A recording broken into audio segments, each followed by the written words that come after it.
Mbun salah paham lho Pak nggih. Engko ndang digoreng. Digoreng ning YouTube dipedhot. Iya ta? Ono kiai anyar. Sak donya ono kiai sing mengatakan salat iku wajib tinggal tarkus shalah wajibah. Mbun dipedhot. Banyak Pak konten-konten kami ikut dimanfaatkan mereka untuk mengkais rezeki. Silakan monggo. Tapi jangan bikin perkara. Nek jenengan berani bikin perkara menjadikan mumete umat, wa makaru wa makarallah wallahu khairu makirin. Allah sendiri yang menghukumi. Itu aja. Saya enggak masalah. Lah wong iku lho ngilmune Gusti Allah. Jenengan nggih pengin golek rezeki lan iki dapat apa bayaran teko Google nggih ya? Monggo. Dulu sudah saya katakan, silahkan bagi Anda, tapi tolong jangan dipotong-potong. Biar umat itu tidak salah paham. Tapi bagi mereka yang nggak suka mesti motong Pak. Sekiranya bagaimana rusak lah ya wis. Tapi Anda harus ingat Allah sudah berkata nanti kembali pada dirimu sendiri.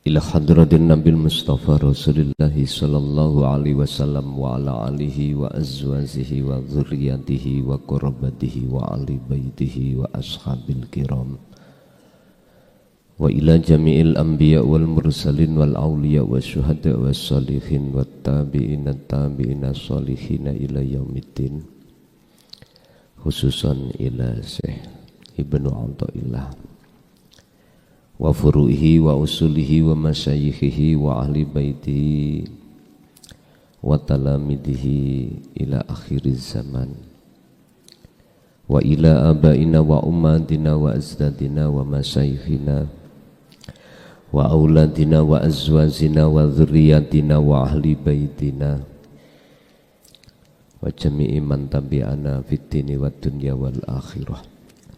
Syai'ulillahi lana walahumul fatihah.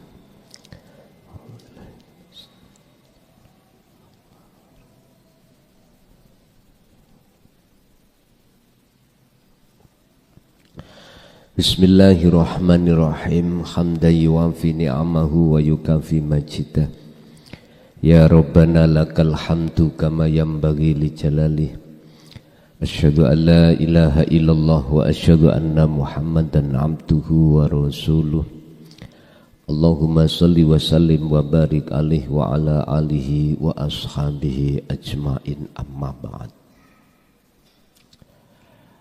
Hadratul muhtarumin dumateng para alim, para ulama, sesepuh bini sepuh, tokoh masyarakat, tokoh agama, wabil khusus beliau Romo Hayai Haji Ubaidillah dan beserta keluarganya, wa talamidihi dan jamaah ingkang rawuh kulluhum ajmain rahimakumullah.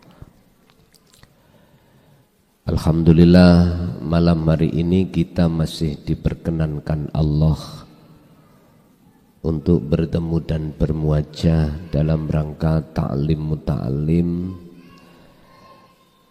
Kita akan membahas salah satu makalah di dalam kitab Hikam Fasal Petang Doso Setunggal terkait kedudukan antara Allah dengan makhluk, atau tidak mungkin Allah itu bisa dihijabi, ditutupi oleh sesuatu apapun. Ini maksudnya bagaimana? Bapak Ibu, sifat wajib Allah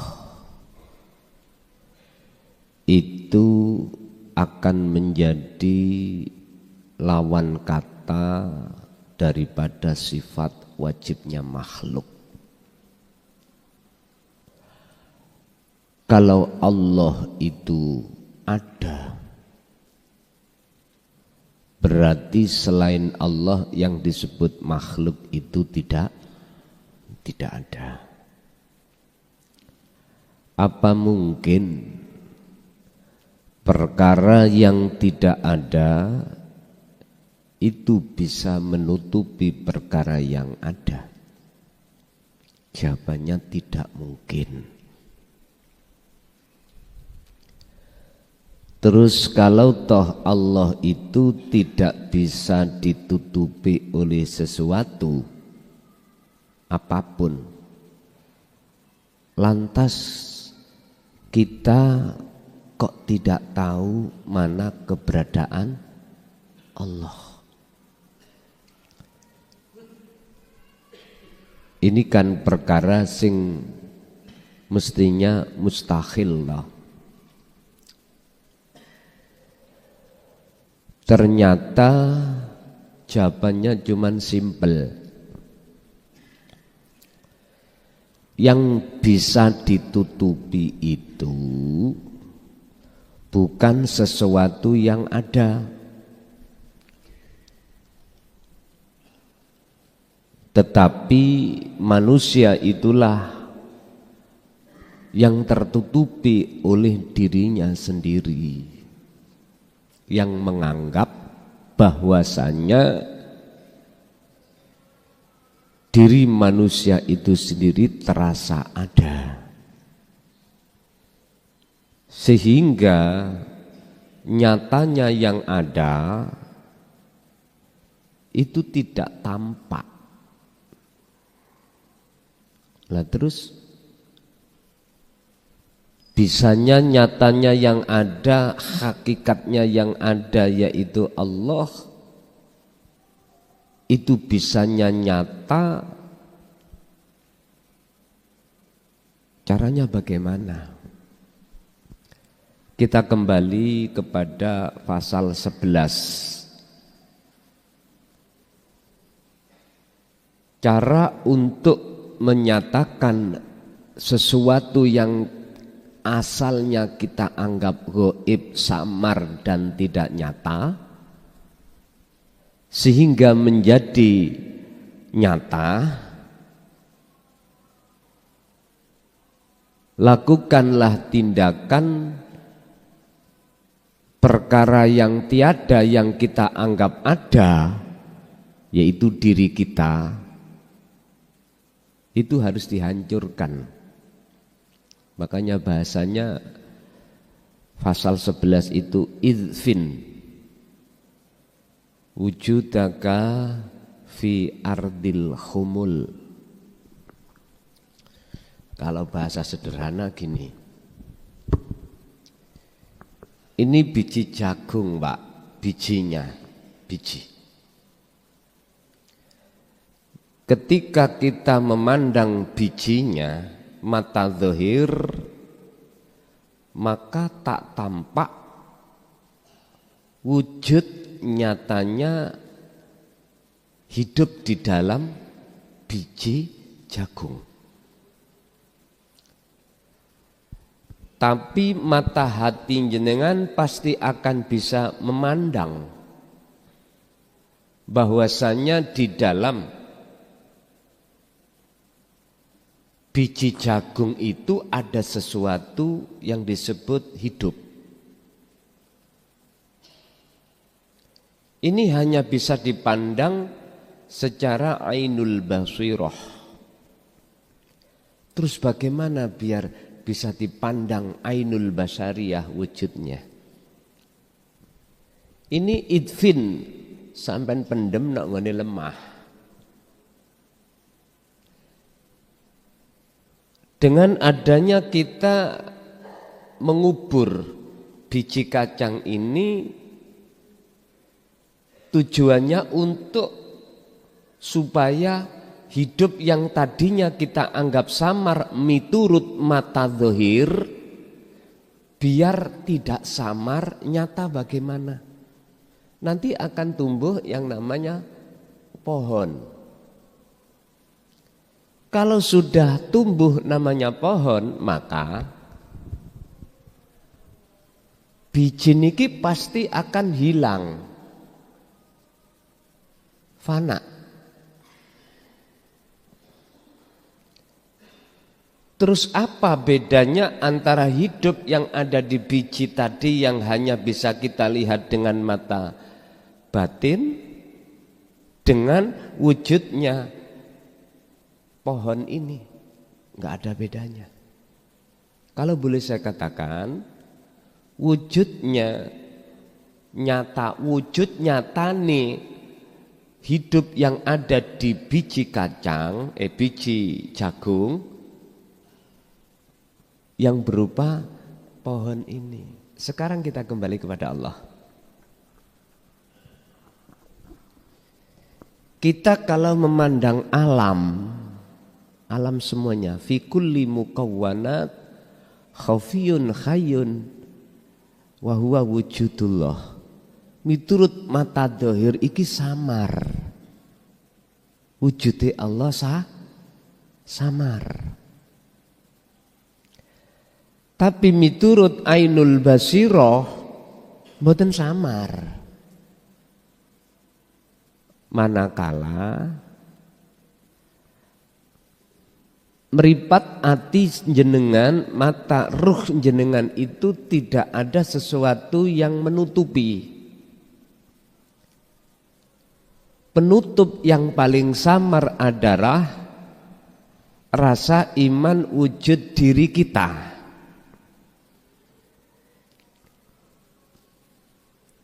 Atau disebut alam. Alam berarti makhluk niki, Pak. Makanya tingkatan orang makrifat pada Allah di alam dunia ini ada yang makrifat Allah masih kita kasih alamat, masih pakai isaroh. Sehingga wujudnya alam dunia ini bukti wujud adanya Allah. Ada orang yang makrifatnya di situ. Jadi yakin kalau wujudnya alam ini sebagai tanda wujudnya Allah. Berarti Allah masih kita isaroi. Ini iman kita waktu masih ada di nurul iman. Masih ada di golongan am. Nah sekarang bagaimana Allah itu sudah tidak, wujudnya tidak kita isarohkan, jenengan harus memendam wujud eksistensi kita sebagai manusia, sebagai makhluk. Berarti dengan cara jenengan harus berkholwat. Ini caranya. Lah kholwat itu akan bisa sampai pada Tuhannya tatkala jenengan ini estu sudah paham betul bagaimana tentang masalah fungsinya dzikir la ilaha illa anta di situ. Sebab disitulah berangkat awal orang tawakal dengan benar kepada Allah. Sehingga ketika dia kholwat, ketika dia suluk, si salik itu sudah lepas keakuan dirinya yang suluk. Ketika dia berzikir, lepas keakuan dirinya yang berzikir. Bahkan ada keterangan di dalam satu makalah kitab hikam niku, barang siapa bidayahnya itu benar waktu suluk, maka natijahnya itu pasti benar. Artinya pelepasan diri sebagai makhluk itu sudah dilakukan. Ini namanya tawakal, bersandar hanya kepada Allah. Ini sama halnya yang kumaksud jenengan iki coro biji tadi ditanam. Jenengan dikubur eksistensi kita, keegoan kita, kewujudan kita sebagai makhluk kita tenggelamkan di bumi humul, bumi kesunyian. Para nabi, para rasul atau kekasih Allah seluruhnya melakukan hal ini yang disebut uzlah. Nabi Yunus masuk di dalam perut ikan. Sehingga mengapa beliau dalam Al-Quran dicatat subhanaka inni kuntu minadz-dzalimin. Kita akan merasa bahwasanya seluruh amaliyah kita sebelumnya itu kita zalim pada Allah. Jikalau dalam hati sudah terasa bahwasanya Allah itu dekat. Kalau masih menganggap Allah itu jauh, otomatis hati kita tidak merasa kalau kita itu golongan orang zalim pada Allah. Kita sholat, hati kita lalai, zalim.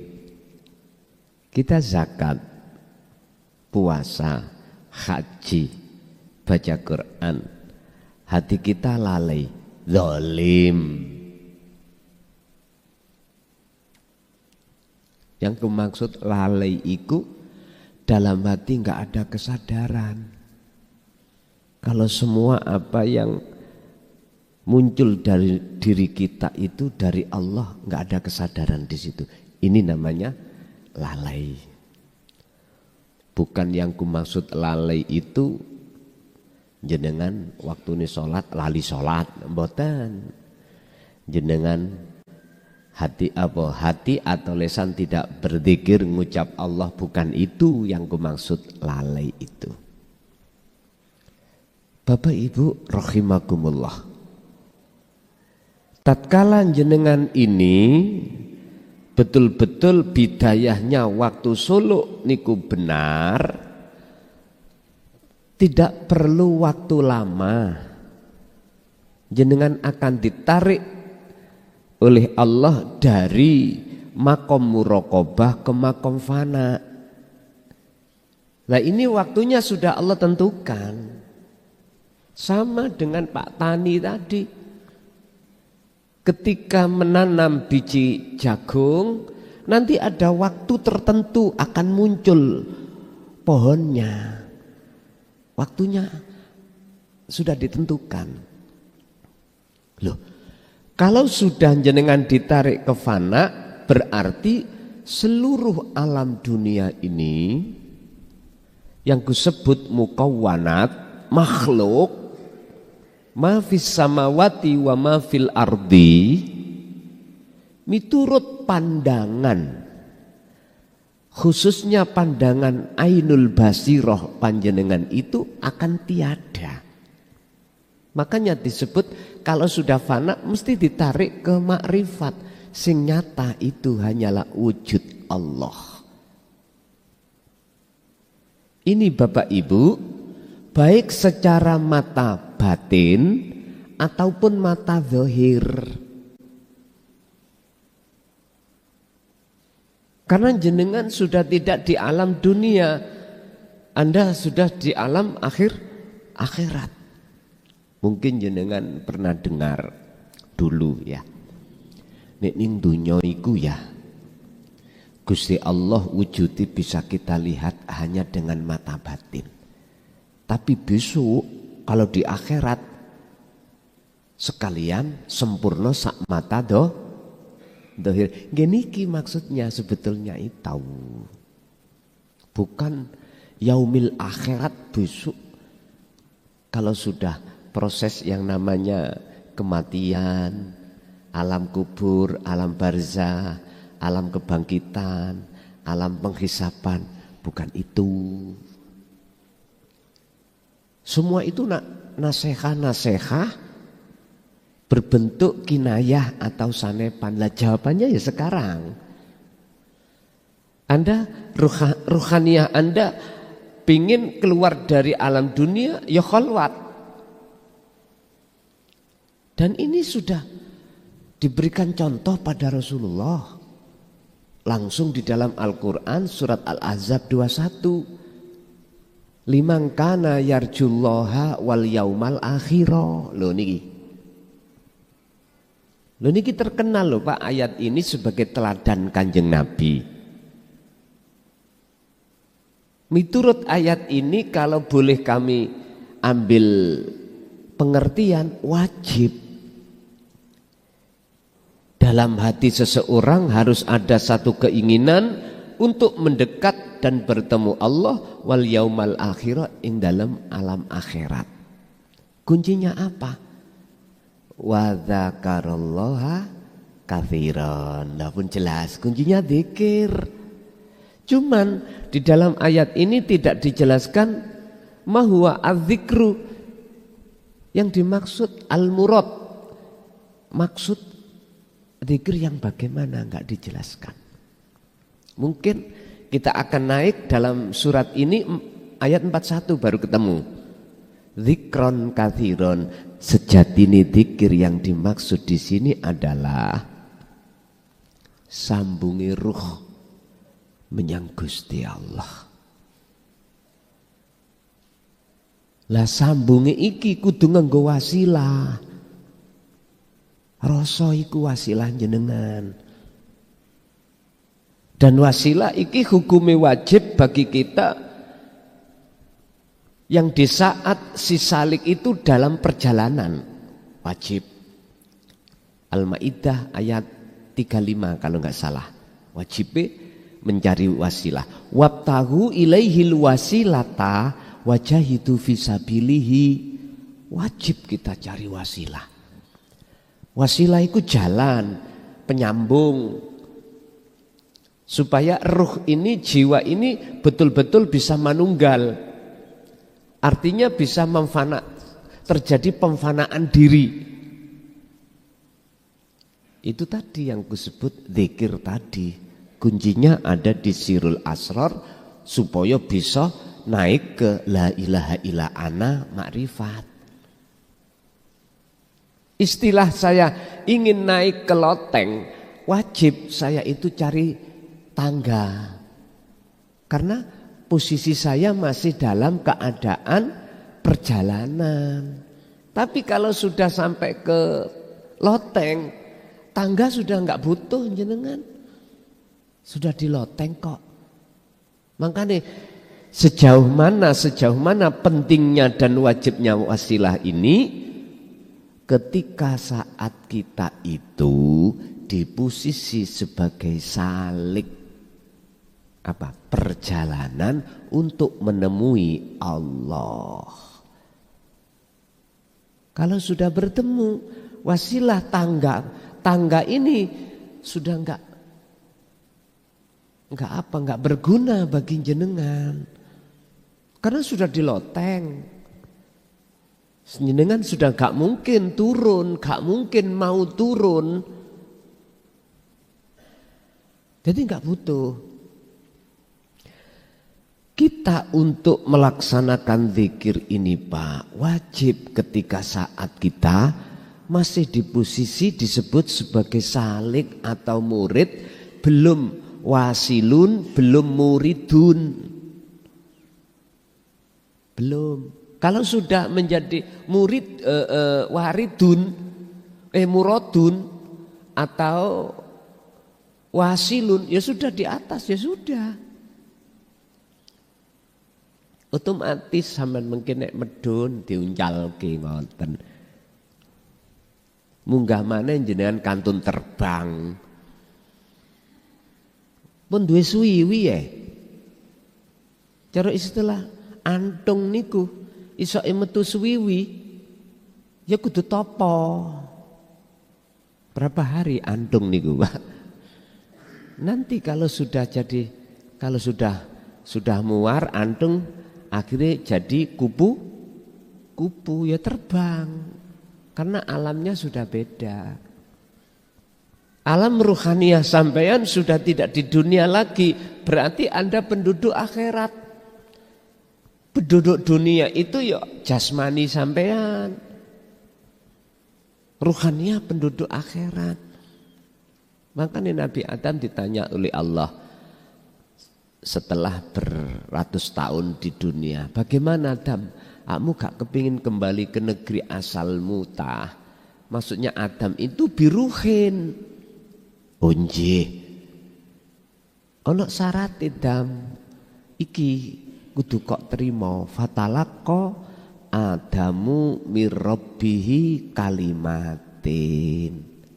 Nabi Adam kudu nrimo kalimat. Pundi yang dimaksud kalimat iki? Kalimat iku wahyu, Pak. Wahyu niku tidak ada kepentingan nafsu sama sekali. Yo ngelmu sing sampean kalih kula gelar terus dijalake dengan istiqomah gini ku kalimat. Fataba. Kalau jenengan sudah nerimo kalimat itu dan menjalankan kalimat itu dengan bentuk jenengan kholwat fataba, maka Allah nerimo tobatin Nabi Adam alaihi ngatasi kesalahan Nabi Adam. Kalau dibahasakan terhadap kita terletak pada surat Ali Imran ayat 31.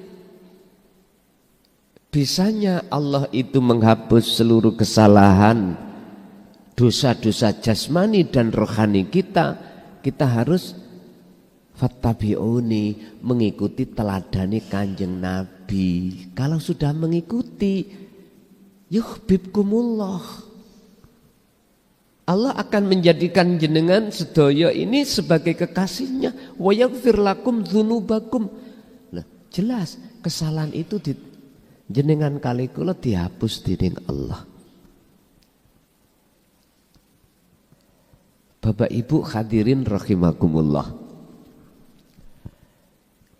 Kami dulu semenjak terlibat di dalam dunia thariqah Bapak Ibu, sepengetahuan kami mulai tahun 74 itu, kami dikenalkan tidak hanya bagaimana cara kita berzikir-zikir jahri, akan tetapi juga diajarkan tentang zikir sirri dan penjelasan tentang nafi isbat pada saat itu. Pada saat itu loh. Banyak di antara kami sebagai murid itu kebingungan. Karena memang masa zamannya itu tidak keterbukaan seperti ini.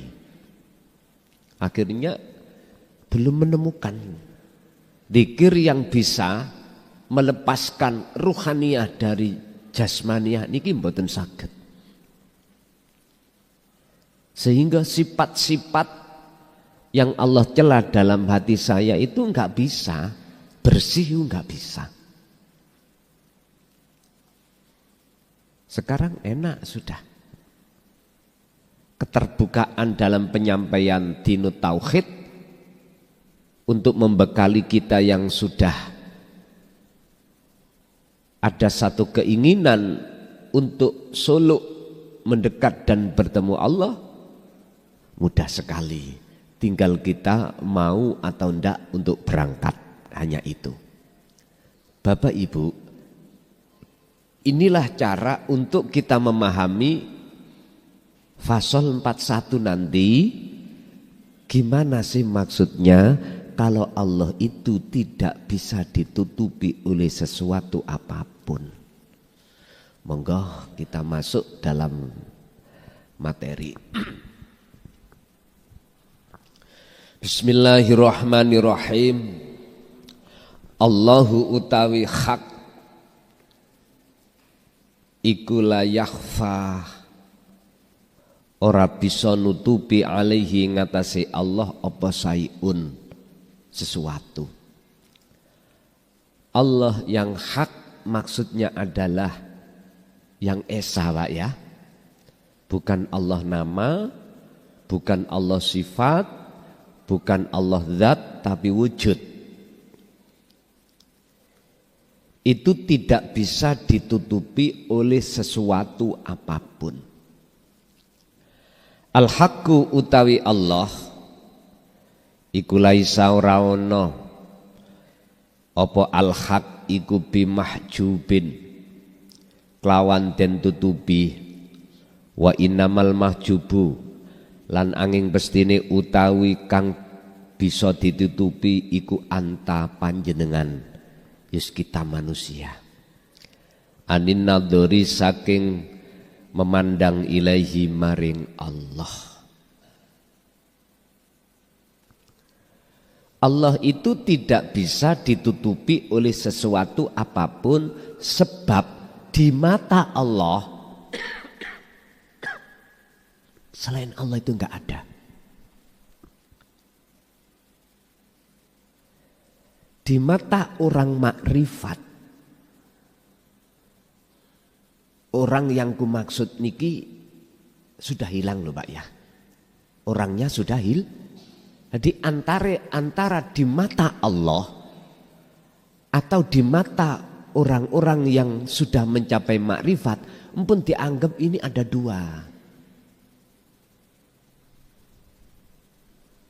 Allah itu tidak bisa ditutupi oleh sesuatu sebab selain Allah termasuk dirinya makrifat, orang makrifat sudah tidak ada. Baru cetha. Sebab bagaimana mungkin sesuatu yang disebut syai' selain Allah itu disebut perkara yang tidak ada bisa menutupi sesuatu yang ada loh. Ini maksudnya di situ. Berarti disebut orang makrifat itu bukan makhluk.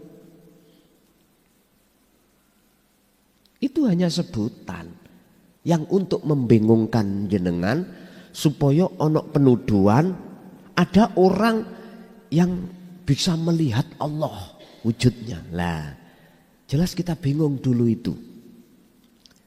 Akhirnya kita menemukan tanda-tanda orang makrifat. Niki yang lebih parah. Tandanya ya, kalau di Quran kan innallaha ya'lamu ma fis sudur. Allah itu tahu segala apa isi hati manusia. Loh, wong ini tahu ada tamu datang belum ngomong kekarepan itu sudah tahu. Akhirnya ini kita jadikan sebagai tanda, oh iku wali ini Gusti Allah. Lah ngeten nggih. Karena ini wong makrifat. Loh, lebih parah lagi ini. Saya ulang, saya sinkronkan, saya luruskan. Wujude Allah berarti iki esa. Itu tidak bisa ditutupi oleh sesuatu apapun sebab sesuatu apapun itu di mata Allah tidak ada. Enggak punya sifat wujud. Satu. Nomor dua. Di mata orang makrifat selain Allah itu tidak ada. Termasuk dirinya. Sehingga nggak mungkin dirinya itu akan menutupi terhadap Allah karena dirinya sudah tidak ada. Muter-muter mboten. Mboten nggih. Luwih penak. Jenengan dulu ngaji mboten mungkin zaman kita itu diproses seperti ini, nggak mungkin, Pak. Makanya kita dulu waktu bertoriko, Pak. Mengapa sih guru-guru kita, mursyid kita menekan kita supaya selalu hati berzikir sir? Sebetulnya itu melatih. Bukan untuk bisa jenengan iki sampai ke wusul mboten saged.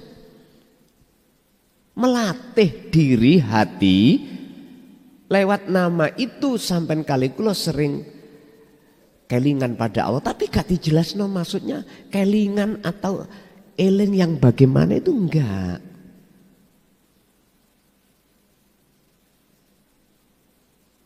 Ini karena memang beliau-beliau dulu itu keterbatasan untuk menyampaikan seperti zaman sekarang. Sehingga kita ketika khususia, ketika suluk, muter-muter di dalam alam mukasyafah, tidak bisa ke musyahadah. Mentoknya itu kita akan dapat karomah kalau kita sebagai pedagang sukses dagangan kita. Kalau kita punya jabatan, aman-aman saja jabatan kita, bahkan akan naik. Kita yang tadinya itu kesusahan mencari ekonomi, ini tidak dibuka. Sebab dasarnya sudah ada di dalam surat At-Tolak itu mengatakan wa may yattaqillaha yaj'al lahu mahrozan wa yarzuqhu min haitsu la yahtasib. Nah, mengartikan wa yarzuqhu itu kita larinya rezeki melimpah barokah, fisik, anugerah yang gak kekal, iki larinya. Padahal wa yarzuqhu itu Allah akan memberikan sesuatu yang tanpa kita tahu datangnya tiba-tiba dari arah mana. Itu adalah hubungan ruhania, bukan kebutuhan jas. Cuman kita mengartikan rezeki niki sandang pangan papan digampang no Gusti Allah. Mentoknya di situ kita. Padahal apa sih tujuannya thariqah itu? Litakarrubillah waliqaihi, mendekat dan bertemu Allah dengan menteladani apa yang telah dicontohkan Kanjeng Rasul di dalam surat Al-Ahzab ayat 21 itu. Ada keinginan hati untuk mendekat dan bertemu Allah. Niki banyak yang disalahgunakan loh Pak. Tujuan thariqah itu banyak kita itu belum tahu, alias kita dibengkokkan nafsu. Wa yasudduna an sabilillah wa yabghunaha iwaja. Kita dibengkokkan nafsu kita. Akhirnya ketika saat kami berthariqah Pak ya, terus sukses anugerah dohir, itu aku sudah mengatakan sukses thariqahku. Belum Pak. Ingat satu ayat Allah katakan wa ma umiru illa liya'budullaha mukhlishina lahuddin. Hanya diperintahkan nyembah. Ya lewat thariqah niki. Si salik itu akan bisa sampai pada Allah jikalau thariqahnya itu murni tanpa ada kepentingan nafsu. Hati-hati. Kalau kami bicara thariqah, saya tidak hanya thariqah mutabaroh aja. Segala aktivitas yang jenengan alami itu semua thariqah. Salat thariqah, zakat thariqah, ngaji thariqah, macul ngeluku thariqah, dahar thariqah. Semua Allah hadapkan itu semata-mata liya'budun, supaya jenengan iki nyembah, menghadap. Gak mungkin di situ ada ayat menghadap selain Allah, gak ada Pak, gak ada. Thariqah itu tujuannya adalah kita menghadap pada Allah, tidak selain Allah. Tidak untuk supaya sukses dunia kita, enggak. Kanjeng Nabi Dawud teng mriku di dalam ayat itu hanya bertemu Allah, yarju, ngoten. Liman kana yarjullaha, menemui Allah. Rahmat. Rahmat itu pangkati berarti makrifat. Bukan supaya bojoku gak ngecemes, supaya hutangku ndang cepet lunas, supaya ekonomiku ndang ketata dimudahne Gusti Allah bergelimpahan. Pak, mohon maaf lho Bu, salah total kita. Kalau berzikir itu tujuannya di situ. Total salah. Makanya jangan heran berapa puluh tahun kita suluk akhirnya enggak tembus-tembus karena bidayah kita itu sudah salah. Otomatis nihayah kita yo salah. Kita dandani bidayah kita awal gitu. Apa? Ketika jenengan suluk tawakal wa aslimu lahu, serahkan semuanya pada Allah. Artinya jangan kita akui kalau kita itu yang bisa melakukan suluk dzikir, jangan lepas ini. Otomatis ini tidak lepas dari fungsi su'aul basirah untuk menuju ainul basirah, rasa untuk menuju sejatinya hidup.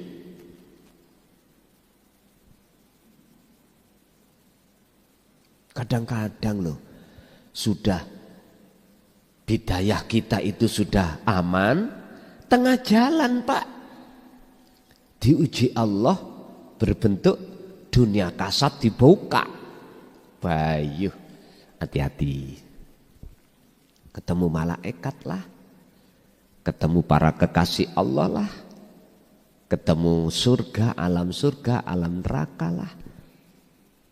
Bahkan ketemu seluruh isi di dalam lauhil mahfud, buku catatan takdir yang akan Allah berikan. Hati-hati. Ini ujian. Kadang-kadang jenengan ditampilkan kasaf itu ruh niki keluar Pak. Keluar. Sampeyan tahu. Dan orang lain tidak ada yang tahu kecuali jenengan sendiri. Dalam posisi bisa ngeluku, waktu macul bisa. Tidak harus berdiam diri, duduk, berbaring enggak. Walaupun ayatnya kan mengatakan Ali Imran 191. Ya ayyuhalladzina amanu dzkurullaha qiyaman wa qu'udan wa 'ala junubihim. Ini bisa kau lakukan dengan cara berdiri dalam hal apapun. Berdiri waktu sholat, berdiri waktu kerja apapun. Wa qu'udan, waktu jenengan niki dalam keadaan duduk apapun. Wa 'ala junubihim, keadaan berbaring. Jangan takut. Itulah proses jenengan ini yang disebut tazkiyatan nafsi, pembersihan jiwa dari pengakuan tadi. Kalau biji tadi proses dipendem, dikubur, akan nyata kebenaran yang selama ini terrahasia. Apa? Tangkai itu, pohonnya itu. Ini laksana. Allah pun juga begitu. Bapak Ibu hadirin rahimakumullah. Sehingga ketika saat munculnya pohon ini nggak bisa ditutupi biji, nggak bisa, bijinya sudah nggak ada. Tadi sebelum muncul, munculnya nyatanya hidup atau nyatanya pohon ini samar. Hidup itu samar, ketutupan wujudnya biji. Makanya untuk bisa nyatakno wujudnya Allah dohir batin, mau tidak mau wajib hukumnya kita adalah berkhalwat. Harus dibekali zikir sirul asrar, niki baru bisa tembus. Kanjeng Nabi mungkin ya, jenengan ingat ketika Mi'raj, tidak Isra loh ya, Mi'raj.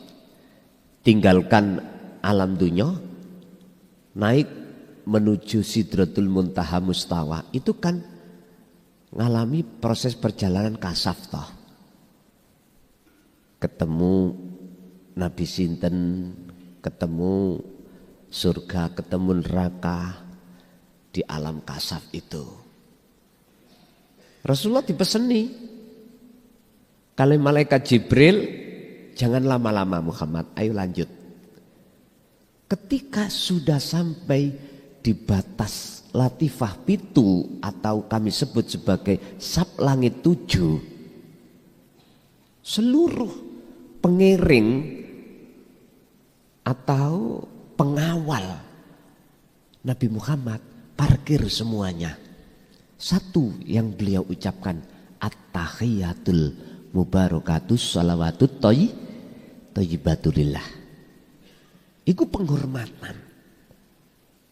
Jenengan penghormatane kepada Allah ya zikir tanpa swara, tanpa rupa, tanpa nama, tanpa apapun. Ya niku sing kula maksud su'aul basirah, rasa. Kuncinya di sini. Baru jenengan saged tinggalkan ngalam dunya niki rohanian jenengan. Coba jenengan yang baru mengenal, lebih-lebih yang sudah bertorikoh cukup lama, coba terapkan ketika jenengan khususiyah suluk fungsinya dzikir sirul asr. Beda nanti. Beda banget. Akan terasa dalam hati kita, pertama muraqabah kedekatan kita sampai kefanaan kita.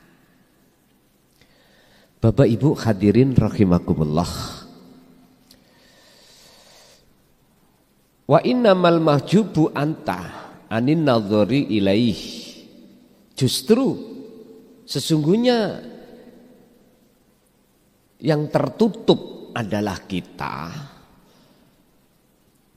sehingga tidak bisa melihat Allah, tertutup dengan keadaan adanya kita sendiri. Makanya ya niki nafsu Pak, dalam hati merasa keakuan saya, keakuan kita sebagai makhluk yang melakukan, justru nikilah yang membatasi, menutupi hati kita kepada Allah. Idlau khajabahu, tatkala lamun ngaling-ngalingi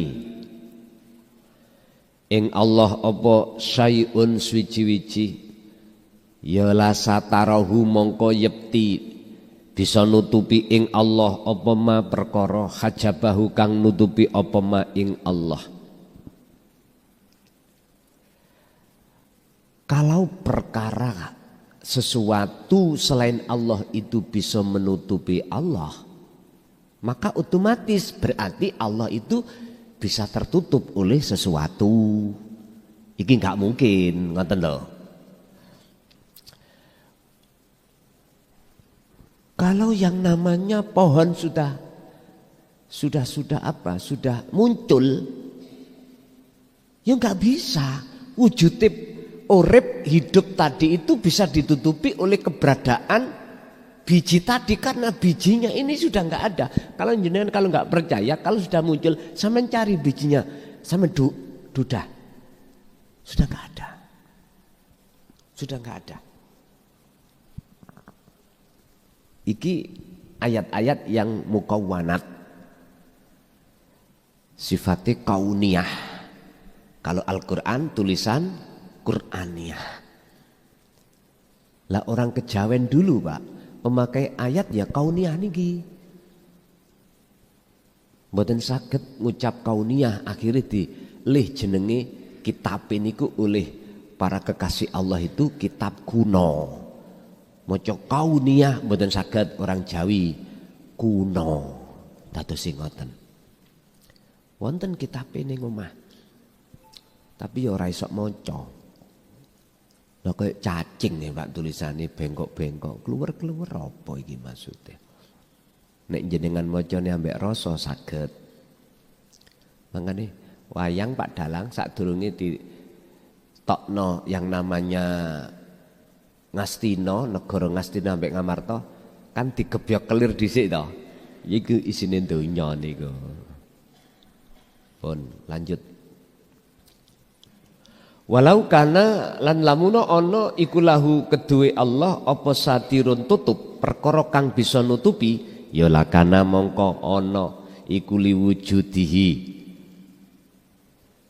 keduwe wujude Allah iku khasirun perkara kang bisa perkara kang batesi kang bisa dibatesi wa kullu khasirin utawi saben-saben perkara kang batesi lisaiin maring suci-wici iku fahuwa mongko utawi khasir lahu keduwe khasir apa kohirun bisa ngalahake apabila Allah itu kewujudannya bisa ditutupi oleh perkara yang bisa membatasi maka dibatasi oleh sesuatu yang membatasi Allah maka Allah itu bisa dipeksa padahal wahuwal qahiru fauqa ibadihi Allah itu rajane wong sing meksa menyang makhluke berarti gak sinkron wahuwa qahiru fauqa ibadi niki ayat ya ayat. Kalau ada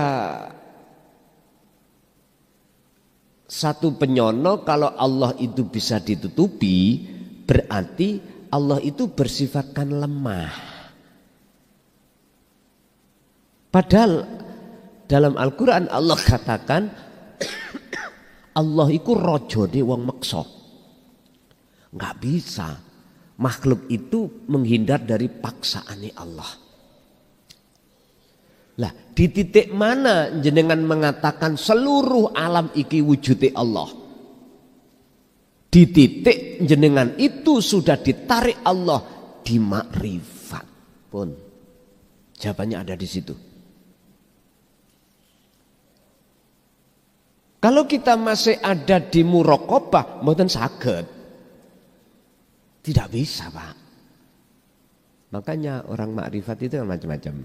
Ada yang tingkatan kita muraqabah, ada yang tingkatannya kita fana, ada yang sudah sampai puncak yaitu makrifat itu. Jadi nyatane wujude pohon itu Bapak Ibu nggak bisa dibantah. Kalau perkara selain wujude pohon yang berupa biji tadi bisa menutupi, nggak bisa bantah. Ilmu tauhid kebenaran ini ketika jatuh di tengah-tengah umat, ilmu manapun nggak bisa bantah atas kebenarannya itu, nggak bisa. Di manakah detik-detik tidak bisa dibantahkan? Ketika jenengan ini sudah menyadari maksud la haula wala quwata illa billah. Baru. Kalau kita hanya sekedar membaca aja belum bisa, Pak. Belum bisa. Kalau kita sudah paham baik dari sisi ilmu, lakunya, barulah ini nggak bisa dibantah. Lanjut. Al-makna al-haqqu huwallahul ahad alladzi yahjubuhu syai'un li'annahu mahalun ma la wujuda lahu ayyahjuba mawjudan wa huwallahu ahad. Utawi al-haq yaitu wujude Allah. Huwa utawi al-haq iku Allahu jenenge Allah sifate al-ahad kang tunggal. Alladzi kang lang yahjubuhu kang ora bisa nutupi ing Allah ing Allah apa sayun sesuatu. Alasane li annahu sebab krana sak temene Allah iku mahalun mohal tidak mungkin apa ma perkara la wujuda kang ora wujud lahu kedue ma iku ayah juba ing yen to bisa nutupi maujudan ing perkara sing maujud wa huwa utawi maujud iku Allahul Ahad.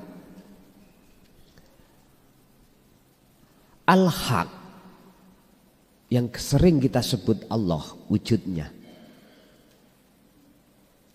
itu tidak bisa ditutupi oleh sesuatu apapun. Sebab apa mungkin sesuatu selain Allah yang sifatnya tidak wujud itu bisa menutupi wujudnya Allah, wujudnya sesuatu yang wujud. Lah sesuatu yang wujud itu hanyalah Sang Yang Tunggal iku. Mboten mungkin. Di titik mana itu akan terjadi? Di titik ketika saat proses perjalanan sampai naik tangga itu sudah sampai di apa? Di lotengnya. Sudah sampai di loteng. Kalau jenengan ini suluknya sudah sampai di makrifat Allah, baru makalah ini jenengan sandang. Bal al insanu bali utai menungso iku makjubun perkara kang den tutupi hatta la yara sehingga ora bakal bisa bersaksi ningali nyawang sopo al insan wujudallahi ing wujude Allah. Justru manusia itu yang terhijabi oleh kewujudan dirinya sendiri, kewujudan makhluk ini. Istilah dalam bahasa biji jagung itu tidak sampean pendem, sampean delelepe terus, sampean delemejo ngeten iki. Ya sudah. Apalagi jagungnya digoreng, aduh. Khalidina fi abada, selamanya sudah.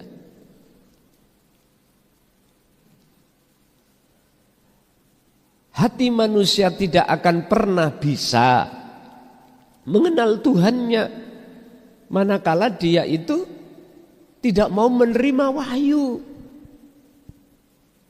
Sepanjang jiwa tidak mau alias menolak wahyu, otomatis sepanjang itu jiwa tidak akan pernah bisa sampai pada Tuhannya, baik dunia lebih-lebih akhirat, bahasa syariat. Laksane kacang utawi jagung digoreng, wis gak iso cukul, dipendem ya apa ya ora iso cukul, digoreng. Ngoten. Padha kacang atau biji jagung isik enom dipendem saged tukul men saged. Artine masih toh dukura kaya apa ilmu syariat sampean iku ilmu nom. Salat sampai medhet gak iso khusuk, mboten saged. Bahkan diisyarono terhadap sahabat Kanjeng Nabi, ya sahabat, siapa di antara anda yang bisa sholat khusyuk? Nyo, serban hijau. Gak ada yang bisa. Karena apa? Ilmu syariat yang didepno. Ngalimo kaya apa kita tentang ilmu dohir loh Pak ya. Ilmu dohir. Ilmu dohir ya termasuk cara kita itu pinter moco kitab. Quran ini fasih. Makhrajul hurufnya juga cetok.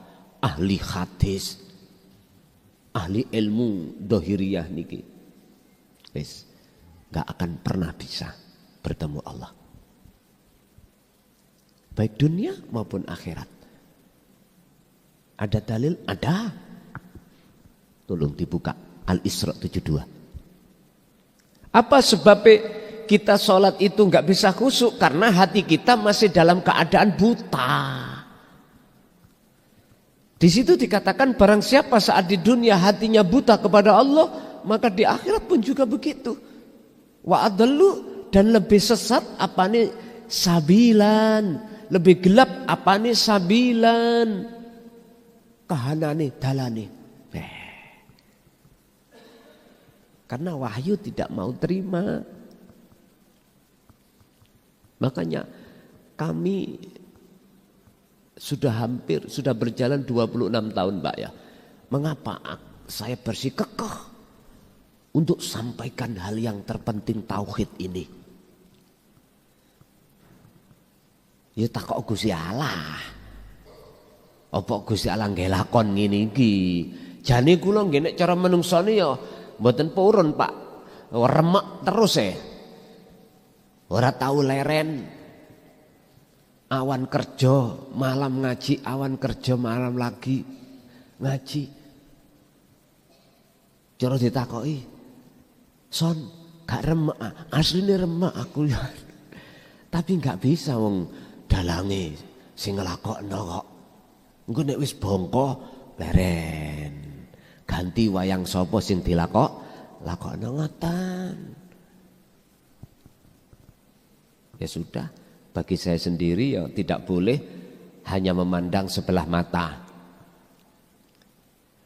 Artinya memandang sebelah mata sifat basariah saja. Saya enggak. Harus saya memandang juga sebelah mata lagi, yaitu basirah itu. Nek wis kaya ngono, leh Pak ning ati. Oh iya. Sing nglakokno ya sapa? Engko nek wis lakone mari ya jelas mari lah ngoten to. Kados tiyang ludrukan iki lho Pak. Sing diperanno dadi lakon ya gak iso dadi musuh. Ya tetep lakon, sing musuh dadi musuh pun. Jadi setinggi apapun ilmu syariah kita Pak, ini cambukan terhadap kita ya. Saya berani mengatakan seperti ini ngalami Pak. Gak bisa ngalimo koyo apa kita ilmu syariah, ilmu dohir. Gak bisa kita akan bisa bertemu Allah. Walaupun cara yang termudah untuk bertemu Allah, sholat dulu, gak bisa. Apalagi di luarnya. Gak iso. Masih tah bacaan Fatihah kula niku lho fasih mboten saged. Sehingga mungkin kita kembali kepada makalah yang mengatakan tentang mencari teman CS, teman cendel. Jangan mudah kau mencari teman, sing teman itu walaupun alim ilmu dohiri tapi ilmu batinnya gak ada. Jangan. Iki salik loh ya.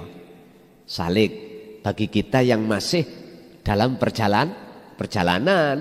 Kalau jenengan iku sudah sampak loteng, sudah wusul, gak ada masalah. Karena Anda tidak akan mungkin bisa keseret. Mengapa? Jenengan ikut diperintahkan untuk mencari teman CS kental. Itu ilmu batinnya, ilmu hakikat tauhidnya alim, walaupun dohiri gak alim. Apa? Sebab gini Pak, kalau kita berteman orang yang hanya alim ilmu syariatnya saja, ilmu dohiri, jenengan mesti ditarik karakter mereka.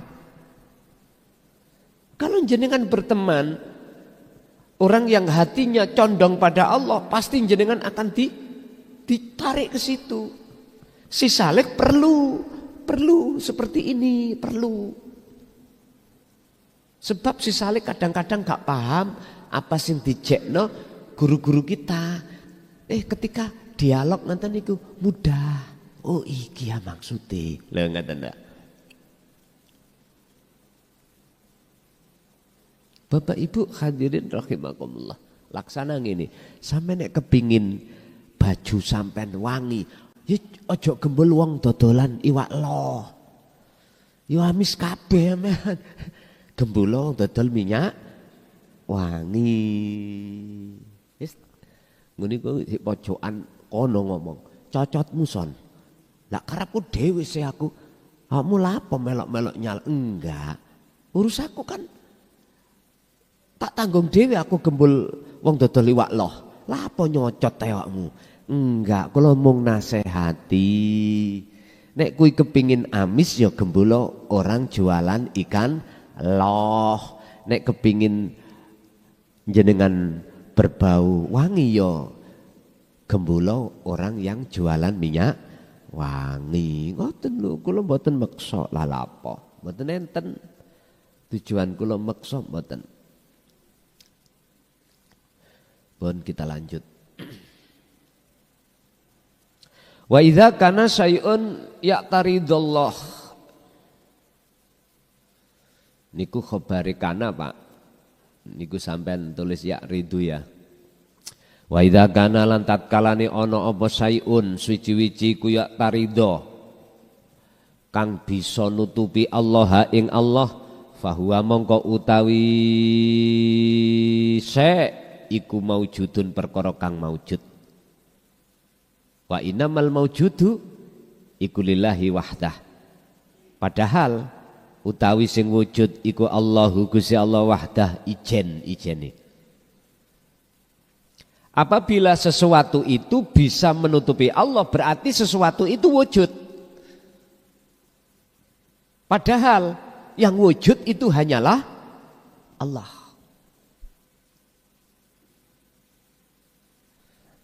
Kalau sarahnya teman-teman yang di kitab apapun tentang hikam niki Pak masih susah. Karena memakai bahasanya bahasa terlalu balik. Jujur mawon saya memakai bahasa sing paling mudah jenengan paham.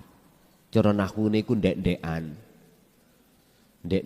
Karena apa? Pertimbangan saya masyarakat itu mboten butuh kedukuran bahasa, kedukuran ilmu nahwu gak butuh. Sing butuh iku apa maksudnya paham, ngoten tok. Makanya mohon maaf bagi yang ahli balik kalau kami memakai bahasa yang paling sederhana. Walau kana lan lamuno ono apa hunaka walau kana lamuno ono hunaka ing dalem kene panggonan apa sitrun tutup lillahi maring Allah lazima mongko lazim apa ayakuna yen to ana apa wujudullahi wujude Allah iku maksuron bisa terkurung. Apabila di dalam bab ini Allah itu bisa ditutupi sesuatu maka lazim artinya Allah berarti bisa ditutupi oleh sesuatu sehingga Allah terkurung. Padahal gak ngono. Bapak Ibu, makalah ini dulu kita ngalami. Sehingga Allah itu gaib bagi kita. Samar bagi kita. Karena kita menganggap sesuatu itu wujud. Sesuatu yang kumaksud selain Allah ini kita masih menganggap wujud dengan dalil wujudnya sebab diwujudkan oleh Allah. Loh, nikilah terjebaknya kita, Pak. Terjebaknya ada di sini. Sehingga bisa diartikan ada wujud dua. Ada yang maha wujud, ada sesuatu yang diwujudkan oleh yang maha. Ini nek cara bahasaku loh nggih. Rancu. Lho iku ono dalil son. Allahu khalaqakum. Lho lha ya kan? Utawi Gusti Allah iku khalaqakum yang menciptakan kamu semuanya. Tapi gak diterusno ayate. Wa ma ta'malun iki sing gak patek gelem mencari tafsirane. Ta'malun. Gak gelem terusno maksudnya iki open. Sehingga kita terjebak. Kita itu wujud, ngono lho. Sebab diwujudkan yang wujud, yaitu Allah. Coba kalau kita lari, diteruskan wa ma ta'malun dan apapun yang muncul di dalam diri kita iku sumber sangka Allah. Niki lho, bali bahasa Quran niku, Pak. Nek cara kula nulis nyarai hikam mboten ngoten, kula jabarno. Walaupun bahasanya itu bahasa SD, yang penting jenengan paham. Kalau langsung bahasa Quran, wa ma ta'malun, nggih bingung. Pasti bingung jenengan. Apalagi kita yang tidak mengerti hukum sebab akibat utawa syarat jawab. Niki kita yang tidak mengerti ilmu nahwu, ilmu shorof, ilmu balaghah, ilmu mantek bingung Pak. Karena bahasa wahyu itu sangat balik. Wamalan opo wae tak maluna kang podo agawe he makhluk sumber teko Allah. Mboten dijabarke ngoten, wis dilewati. Kula dhisik nate ngaji tafsir Jalalain niku ngoten. Wamalan opo tak maluna do agawe sapa sira kabeh. Wis ngoten nak blas. Ya sudah. Wong jenenge sing penting kitabku iku ana maknane ngoten. Tapi gak dipikir piye maksude iku lho iki lho persoalane umat Islam, kelemahannya umat Islam ada di situ. Pandai muroti tapi enggak ngerti makhluk syahidnya itu. Inti maksud mboten dipahami. Karena jadi memang ikut termasuk taqaikul asrar, rahasia keilmuannya Allah. Ya, kita kalau tidak naik belajar ilmu tauhid dari mana kita akan paham? Pun. Wal maksurulan utai perkara kang bisa ngurung iku ya tahak kamu otomatis bisa ngurungi, bisa ngukumi fil maksuri ing dalam perkara kang den kurung. Perkara yang bisa mengurung iku otomatis akan menguasai atau mengatur, bisa mengatur perkara yang den kurung. Berhubung jiwa kita jadi penjarane nafsu, jiwa kita menjadi budak, otomatis kita harus mengikuti hukumnya nafsu. Salat jenengan karena nafsu. Apalagi ibadah yang tidak murni, poso, kerja, makan, minum, apapun, semua sih karena nafsu. Tak buka sekarang. Nafsu itu tidak hanya mendorong hati seseorang untuk jasad melakukan perbuatan maksiat secara syariat saja, enggak. Nafsu juga mendorong kita, hati kita untuk melakukan taat hukum syariat. Tapi nafsu itu melarang hati jenengan ingat pada Allah pada saat melakukan perbuatan tadi. Tondone kalau kita sholat ini masih karena nafsu bagaimana? Saya tidak bicara kehilangan keakuan diri, niku terlalu jeru. Enteng-entengan mawon. Allahu Akbar. Hati kita masih mengharapkan pahala dan surga. Nafsu. Ayo. Sing protes ngomong ngeprotes. Rapopo. Niki memang kita bikin istilah majelis ini untuk dialog, bukan untuk debat.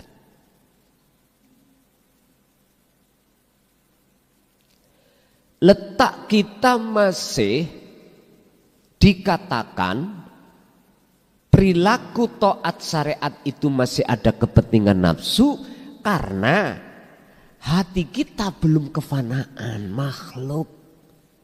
Ini loh Pak maksudnya. Loh kalau gitu wis gak sholat, yo gak ngono.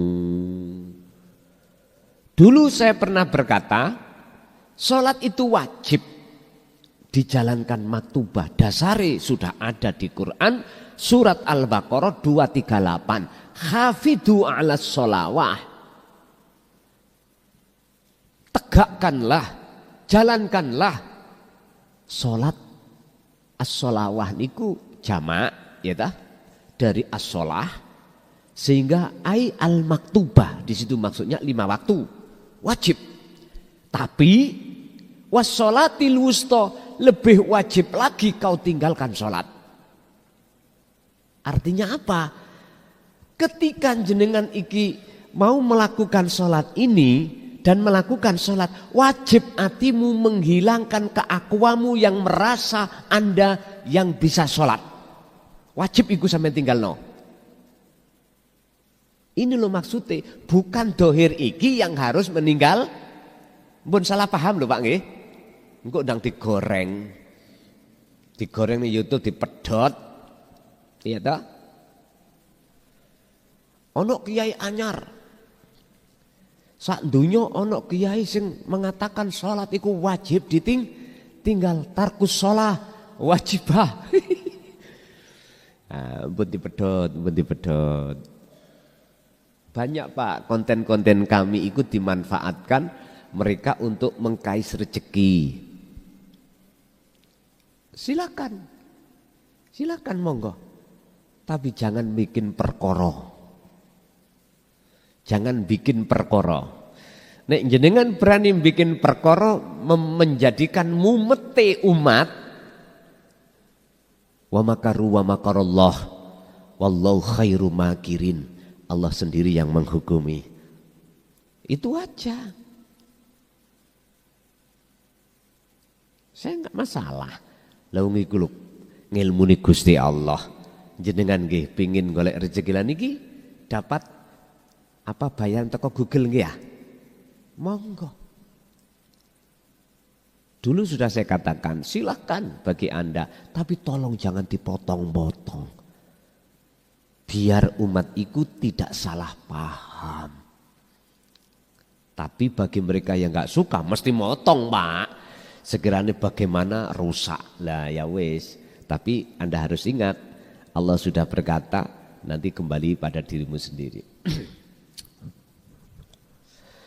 Wallahu Gusti Allah, sedangkan Allah utai Allah Ta'ala mahalur sapa Allah iku mutahakimun zat kang nguasai fi jami'il makhluqatihi ing dalam sekabehane makhluke Allah. Lah kalau perkara itu bisa menguasai suatu perkara, padahal perkara itu tidak ada, mohal. Wallahu ta'ala mutahakimun, padahal yang bisa menguasai itu hanyalah Allah itu sendiri pada makhluknya. Ini diingatkan pada diri kita, maksudnya supaya kita tidak mudah ngaku. Asarhu al-haqiqatu tawi nyatane annallaha iku la yumkinu ora mungkin sapa Allah iku ayuh jabah ing yen to den tutupi sapa Allah ai annal hijabah tegese sak temene tutup iku laisa ora ana apa hijab iku min sifatillah setengah saking sifate Allah. Gusti Allah kang hak itu tidak mungkin bisa ditutupi dengan sesuatu. Sesungguhnya tutup itu bagi Allah bukan sifatnya Allah. Walakinnal hijabalan tetapi kang nutupi hatta la yara sehingga ora bisa ningali sira Allah ing Gusti Allah iku min sifati nafsika. Lho. Dadi sifate nafsu panjenengan. Wis dituduhno yaiku nafsu nek ngono. Berarti kalau kita merasa diri kita wujud ikulah nafsu sing nyata.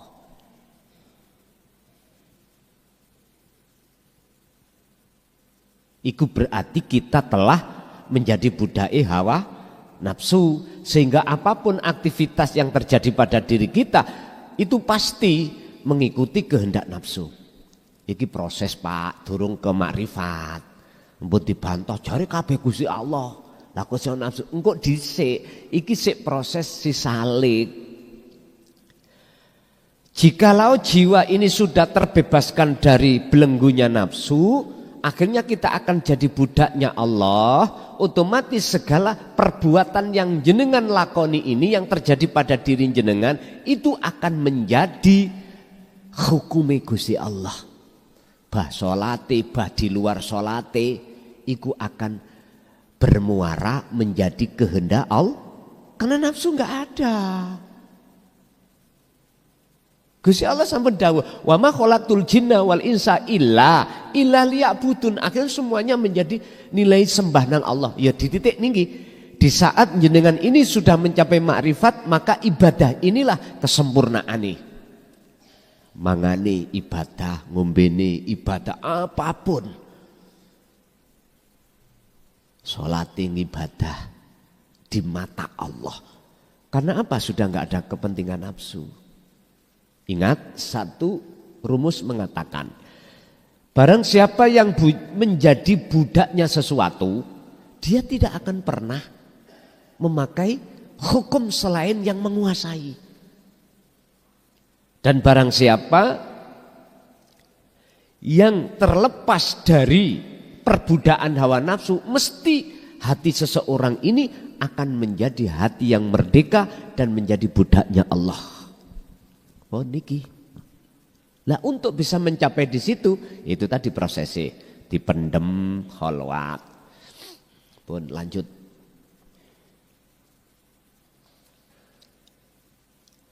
Idza kana tatkalane ono ya idza kana tatkalane ono apa sayun suci-wiji kuma perkara yakjubu kang bisa nutupi apa sek utama Allah ing Gusti Allah ya fala buddha mongko mesti wajibulan mesti apa ayakuna yen to ana apa sek utawa ma iku aqdama luweh agung wa aqwa lan luweh kuat apa ma minallahi saking Allah taala. Apabila ada sesuatu yang bisa menutupi Allah, maka sesuatu itu pasti lebih kuat, lebih maha besar, lebih maha agung daripada Allah. Padahal Allah itu yang segala-galanya. Wa idza kana lan idza kana tatkalane ana apa sayun suci-wici ku yahjubu perkara kang bisa nutupi apa sayan ukhra ing sesuatu kang liya ya fadzalika asyu aqdamu min dzalika al akhra. Barang siapa ketika saat ada sesuatu yang bisa menutupi sesuatu, maka sesuatu itu lebih besar, lebih kuat daripada sesuatu yang ditutupi. Haitsu yaqulullahu ta'ala fi suratil Hadid al ayata atsaniyata wal isrina ayat 22 al Hadid. Ma asoba min musibatin fil ardi wala fi anfusikum illa fi kitabim min qabli an nabra'aha inna dzalika 'alallahi yasir. Ora ana perkara sing ngenani musibah fil ardi ing dalam bumi wala fi anfusikum lan juga tidak ada pada diri jenengan. Musibah itu tidak akan terjadi di bumi atau pada diri jenengan kecuali illa fi kitabim min qabli an nabra'aha, kecuali sesuatu itu sudah tercatat. Artinya nek gak tercatat gak mungkin terjadi. Inna dzalika 'alallahi yasir. Gusti Allah niku gampang. Gawe terjadi monggo, gak ya monggo. Artinya Pak, segala hal apa yang kita lakukan ini tidak lepas dari sesuatu yang sudah Allah catat. Dalam bahasa istilah, HP jenengan, kalau di dalamnya itu enggak ada foto sampai di file itu, buka kaya apa enggak akan muncul foto. Enggak akan. Berarti gambar foto di file sing durung dibuka di layar itu, itulah kehendak. Itulah buku catatan. Makanya jenengan sing melarat gak usah wedi melarat. Sing sugih gak usah wedi sugih. Sing melarat gak usah wedi melarat, sing sugih gak usah wedi melarat. Karena semuanya itu tidak lepas dari file sing wis kecatet. Ngene kita mini tawakal. Saya tidak mengajarkan untuk melihat perkara yang dicatat loh Pak, enggak loh ya, enggak. Ini bukan tujuan kami. Yang tadi saya katakan di Lauhil Mahfud, di alam kasafah, bukan itu tujuan kami untuk mengenalkan tauhid ini, enggak. Tujuan kami untuk mengenalkan tauhid semata-mata yukhrijuhum minadz-dzulumati ilan nur. Jiwa jenengan bisa keluar dari kegelapan, perbudakan nafsu, supaya menjadi budaknya Allah. Cara istilah wong salat, supaya salat jenengan sing asale gak khusuk biar khusuk. Ibaratin jenengan kerja sing asale hanya mencari uang biar menjadi mencari dan bertemu Allah.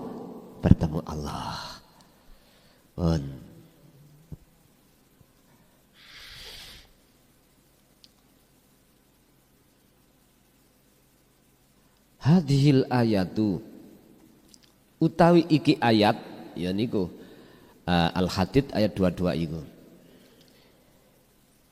Iku tubayyinu kang jelasake ana ahadan ing sak temene siji iku layak diru ora bakal bisa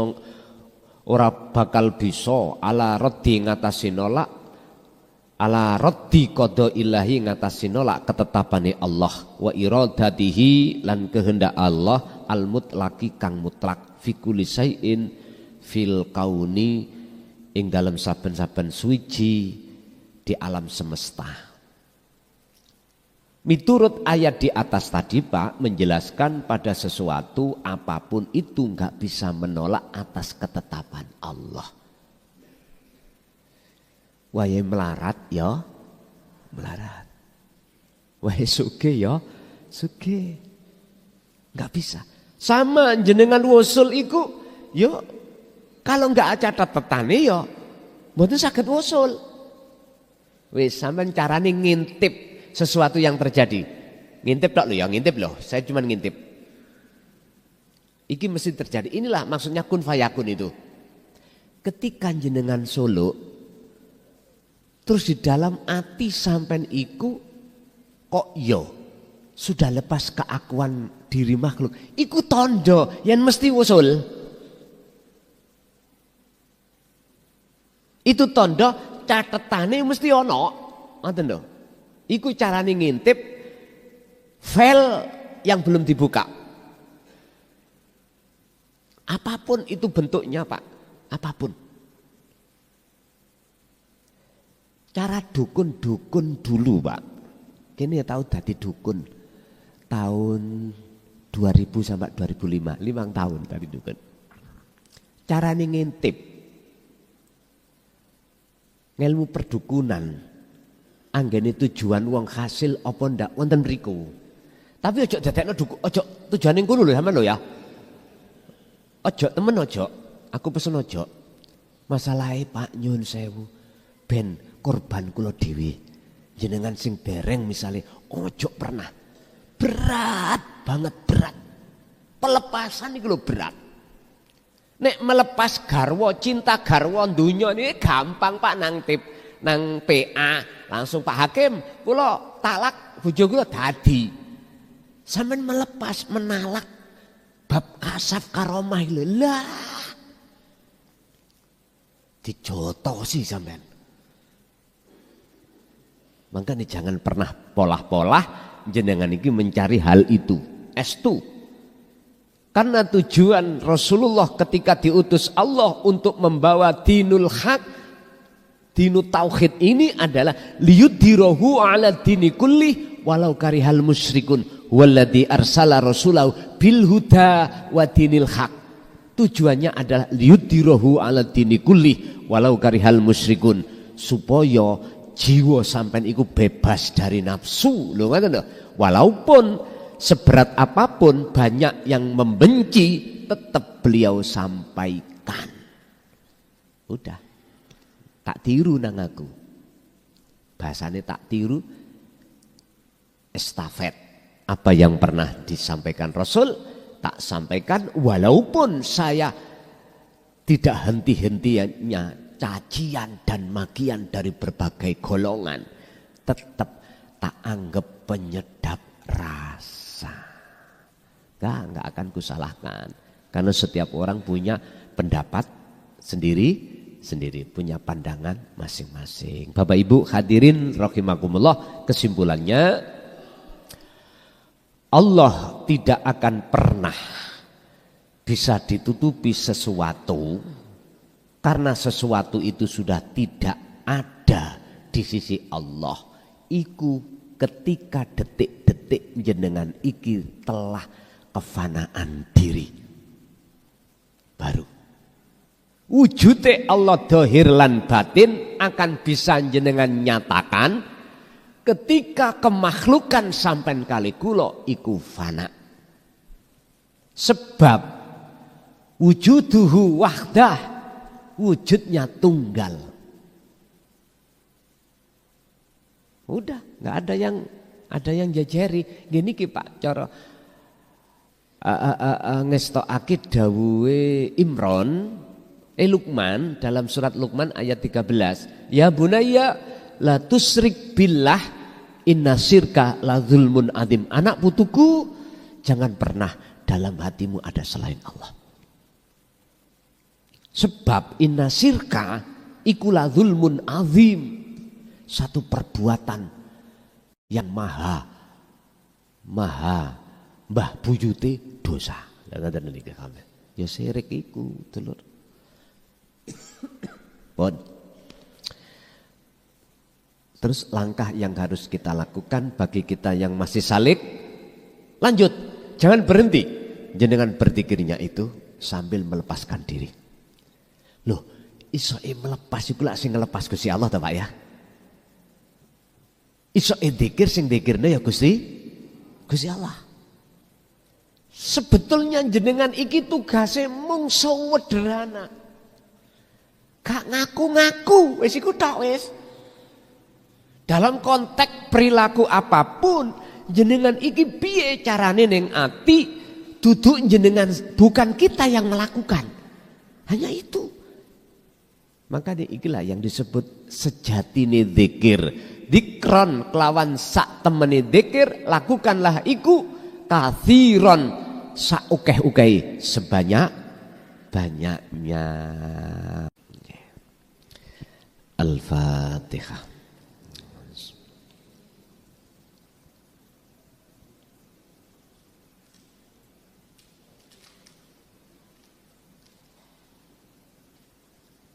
Akhirul kalam. Assalamualaikum warahmatullahi wabarakatuh.